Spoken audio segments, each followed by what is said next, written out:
So, Alastair, a must-win Test match for England if you're going to win this series. Yeah, it's the same situation as we were in New Zealand. We lost the first game there, so it's the same. We have to win the next two, and I know we're going to come out firing. We have to if we want to start keeping the series. With respect to New Zealand, though, having to come back against South Africa, a totally different challenge, isn't it? Yeah, but it's the same principle and thing. You have to win two games, so it doesn't matter who you're playing against. You still have to play good cricket to win. So, we need to go back to Lords the way we played. For the first 3 or 4 days there. That's how we have to play, and that's the challenge we have to fight. What's been the mood amongst the campers you've gathered? Well, you gathered last night, but as you prepare for this Test match, what's the mood and confidence in the camp like? Yeah, I know it's been good to have a nice little break, and get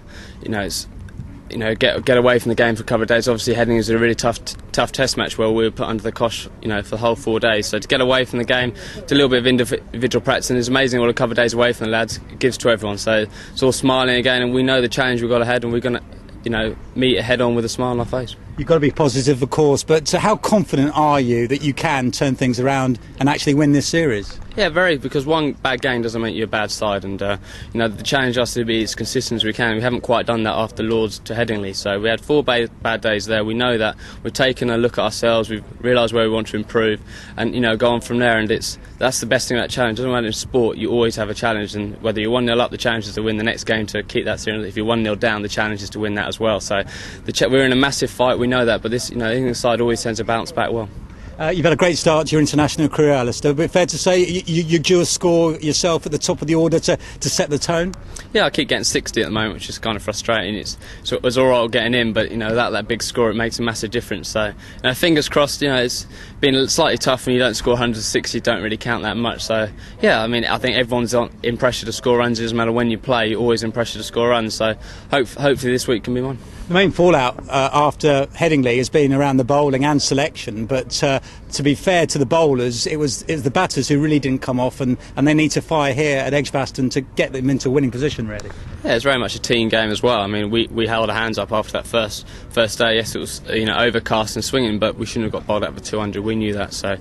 But the bowlers stuck to their task, and South Africa played very well. They put us under the cosh all the time. So it's a team game. We're in it together. There's no batter bowler divide, as everyone tends to read. And we as a team need to play better, and that's from number 1 to number 11. We know that.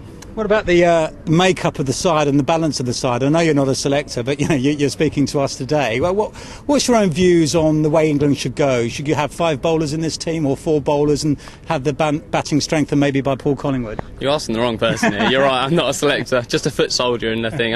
England have played well, obviously the Ashes with 5 bowlers, and then recently, New Zealand with 4 bowlers. So, that's the job of selectors to do that, and obviously Varney, because, that's the good thing is, and the tough decisions to make, because there's people like Steve Harmison coming back into squad, and tough decisions mean that there's good competition for places. But the batters have got to do their job. Coming back to the point you made earlier, if the batters are doing their job, then that makes the selectors' job much easier, really. Yeah, every game you play for England is a pressure situation if you haven't scored runs for a while, and we know that we let ourselves down in Headingley. We had one bad innings, and we talked about it, we've documented what we need to do, and hopefully we can come out this week and prove people wrong. And how's Steve Harmison been sort of settling back with the squad? I know early days yet, but he's back with the squad. How's he been?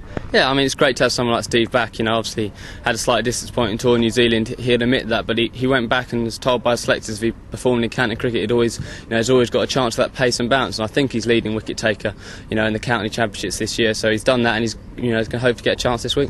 Do you think it's important, if he gets the nod, that he's going to be your X factor, if you like, his pace and bounce and the ability to ruffle up South Africa? That's going to be his big asset, isn't it? That's always been his asset. When he bowls at 90 mile an hour, obviously recently I've seen a few TV games, he has been bowling at 90 mile an hour. From that height, it makes it tricky. So hopefully he'll be back there bowling like we can do, and just goes out and enjoys the occasion, because I think being away from it has made him really hungry to play. I must just ask you, just going off a tangent a bit, about 2020, and we saw a magnificent day down at the Rose Bowl.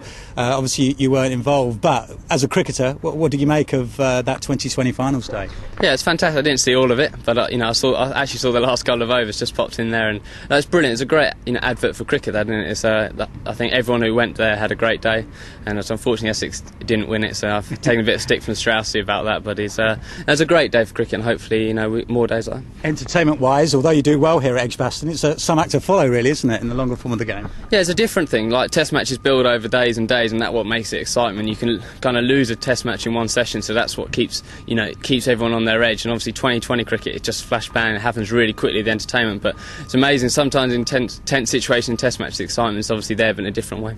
As we said, a bit of criticism over the top order, not exactly scoring runs as freely as they should be, perhaps. As somebody who has contributed to the top order, is that been frustrating to hear? Yeah, it's slightly frustrating when you scored 600 at Lords, and that was only one game ago, and we messed up, we held our hands up, we didn't play that well at Headingley, and now, suddenly, we're bad players overnight, so we kind of know that 600 2 games ago doesn't count, so we need to come out here and prove people wrong like we tend to do. Is there confidence that you can bowl 20 South African batsmen out? Yeah, I think actually we bowled quite well. Although the wickets in the state, I think the stats suggest there are a lot of player misses there and stuff. And another day, we're not blaming luck, and so another day it could have been different. So we've got to stick to our guns. Don't change anything too drastically overnight. And if things just hopefully turn away a little bit, we'll be right in there. Quick question on Steve Harmison. Obviously had a tough time in New Zealand. Some people have questioned whether he still has the appetite for the big occasion. From what you've seen of him here and what you've seen of him so far this season, how does he seem to you? Yeah, obviously haven't seen him bowl live and stuff. We haven't had a training session here, but he was told to go back and get the hunger back, and to play county cricket and take 40 odd wickets already, shows the hunger's back. And I said the pace is up at 90 mile an hour. And I know Steve well, and he's desperate to prove people wrong. He gets a hard time in the press. I don't know why, but just because he tends to like being at home in Newcastle. But it's slightly strange because the fight, and he always puts his best. He might not bowl as well as he can do sometimes, as he'll openly admit in New Zealand, but he's always trying 100%, and I know he's gone back and worked hard and plenty of bowling, and hopefully he can prove people wrong. And finally, after that period of settled selection when you had the same team for 6 times in a row, Michael Vaughan said that the selection at Headingley looked a bit confused. Is it unsettling the team, the fact there's not this consistency now? No, I'll say we had the world record for 6 in a game, so it only changes once, and everyone's saying it's helter skelter. So it's a little bit strange that, but we got the squad back again, and it doesn't matter who plays for England. Everyone from 1 to 11 had to perform well, and that's the challenge we got ahead against us.